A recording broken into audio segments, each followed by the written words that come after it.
Jadi dia memberikan masa depan, ya, harapan baru, optimisme orang putih kata, ya, optimism. Jadi maknanya di situ bila Nabi disebut bahawa hadhihi darul hijrah, inilah tempat yang kamu bakal hijrah esok, maknanya kalau Mekah sudah tidak subur lagi, kalau Taif sudah tak nampak jalan, maka di sinilah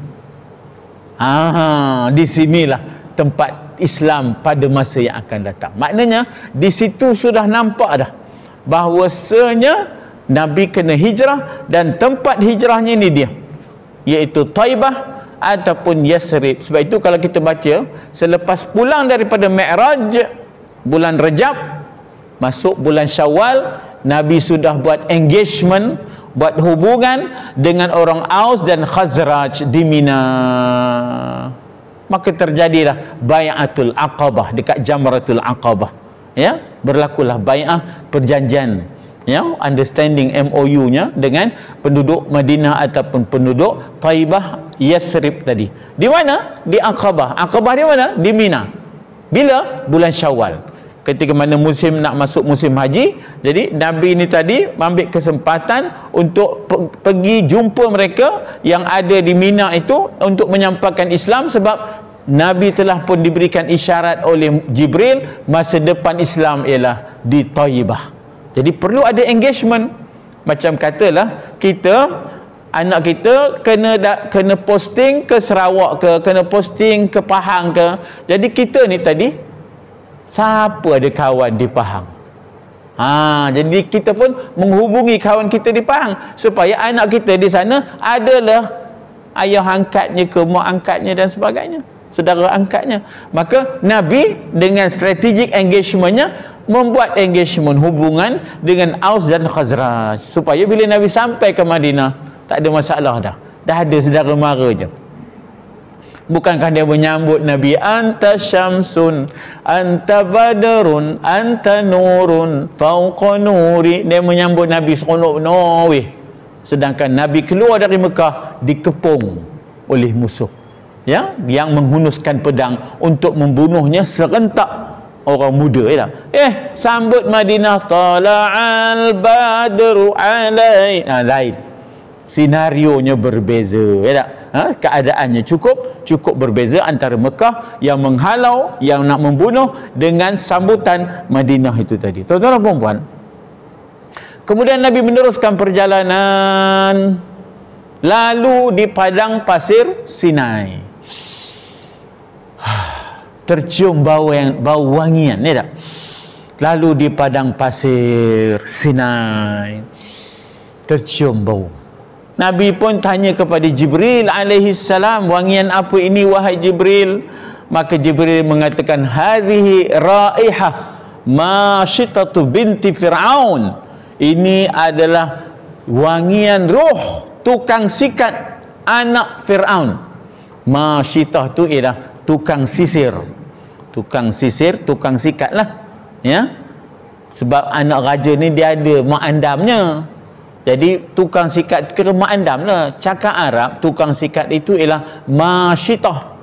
Sebab sikat ialah mishtun. Mishtun ialah sikat.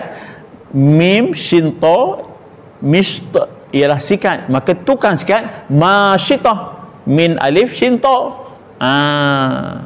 Jadi ini adalah roh, wangian roh daripada syahidah, daripada roh yang mati syahid, direbuh hidup-hidup oleh Fir'aun, ya. Maka walaupun jasadnya hancur, tapi rohnya wangi, roh syuhada, ya, roh syuhada. Sebab itu bagaimana Ustaz Rifai Batubara, ini guru kami lah, Cikgu Ridwan Pemuasa masa tingkatan 6 dulu. Ustaz Rifai Batubara dapat menyaksikan waktu dia belajar di Madinah, ketika mana dipindahkan syuhada Uhud, kerana tempat itu nak dibesarkan sebagai tempat parking, maka sebahagian daripada jasad syuhada Uhud nak dipindahkan. Maka kelihatan lagi bersih jasadnya itu, tidak terjejas apa-apa, ya, tidak terjejas apa-apa, pakaiannya tidak juga lusuh, bahkan mereka itu kelihatan walaupun luka berdarah tetapi wangiannya adalah wangian kasturi. Jadi sebenarnya apa sebabnya Allah Ta'ala bawa Nabi ke situ? Sebenarnya nak bagikan suatu isyarat, perjuangan kamu ini ya Rasulullah, wahai kekasihku, kalau Masyitah berada dalam istana kezaliman Fir'aun, seorang diri sanggup mempertahankan akidah perjuangannya ataupun sanggup mempertahankan akidahnya, pegangannya, kamu takkanlah kamu selemah Masyitah. Kamu laki-laki, kamu ada pengikut. Masyitah seorang diri, sanggup dia, ya, mengorbankan raganya tetapi hidup jiwanya. Daripada hidup bercerminkan bangkai, lebih baik mati di kandung tanah. Aish azizan au mut syahidan, kan dalam nasyid jihad itu kan disebut hayya hayya ya rijal, hayya lil jihad, aish azizan au mut syahidan wala tubali lil adu. Wahai anak-anak muda, bangunlah berjihad mempertahankan agamamu, hiduplah mulia atau matilah syahid. Aish azizan au mut syahidan wala tubali lil adu. Jangan peduli cabaran musuh, ya. Jadi begitu kuatnya Masyitah mempertahankan akidahnya, memang raganya hancur tapi jiwanya hidup, dan dia menjadi sumber inspirasi kepada Nabi untuk meneruskan perjuangannya. Kemudian dibawa pula Nabi, ya, ke tempat munajatnya Nabi Musa alaihissalam menghadap Allah di Tur Sina. Kenapa demikian? Untuk berkongsi senasib dan seberuntung. Betapa teruknya Nabi Musa berdepan dengan Fir'aun, sedangkan kamu tidaklah sangat seperti berdepan dengan Fir'aunnya Musa. Kamu ada Abu Jahal, kamu ada Abu Lahab, tetapi kerajaan Abu Lahab dan Abu Jahal tidaklah sebesar kerajaan Fir'aun.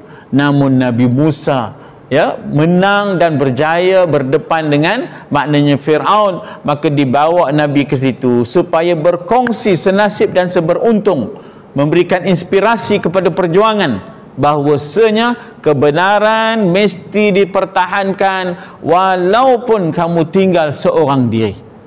Ya, dibawa pula kepada Baitul Laham, tempat Nabi Isa.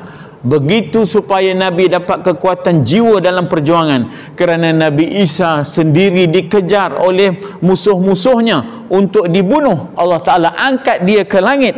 Maka demikianlah kamu, aku bawa ke langit dalam perjalanan untuk Mi'raj sampai ke Masjidil Aqsa. Ya tak? Bila sampai Masjidil Aqsa, udah ramai nunggu. Sebab Sayyidul Anbiya wal Mursalin, penghulu kepada Nabi-Nabi dan juga Rasul-Rasul. Atau penghulu kenalah anak buah nunggu. Takkanlah penghulu nunggu anak buah pula. Oh, yang melampau. Tak? Jadi anak buah lah yang nunggu penghulu datang. Maka Nabi itu penghulu kepada Rasul-Rasul, dipanggil Sayyidul Mursalin, Sayyidul Anbiya. Atau bila Nabi dah sampai ke Masjidil Aqsa, udah ramai dah Nabi-Nabi ada dah nunggu Nabi untuk semayang 2 rakaat, Nabi menjadi imam. Di situ penting.